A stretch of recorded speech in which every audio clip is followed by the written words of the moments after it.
258 milyon soma sizlərə təyar Jetour X70 Plus qoyub bərəmiz. Təyarından maşının pokoleniya metan qazları var. Kraski Absolut Radnoy 98 min kilometrə.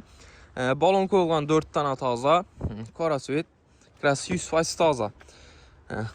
Sidinələri. Elektron işlərinə polikdə döşəliyən rullarında cruise control, multimedia, 360 qradus kamera, panorama lük, həm mərsəsi bax, Korjun salon maşinimiz dostlar. 2023-cü il təyar maşin alıb əzzət münəssənə. Baxasınam, zor baxadan qoyu bərlik. Qızı qulçalabaza gəlib ədək körü bala öyrətsənə. Buru 5'lik maşinimiz dostlar. Jetour X70 Plus. Arkalarında metan qazları, həm mərsəsi var, metan qazları, pokoleniya. Gəlib ədək körü bala öyrətsən.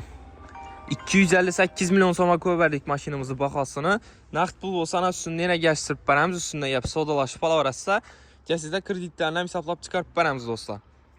Barter maşinlarınız olsa gəzizdə üstündə pulunu gəşsə qana barterəm kılarams. Gəlib bala öyrətsə koşub avtomarketdə satıb qoyuldu maşinimiz dostlara. Zor baxada Jetour X70 Plus avtomobili.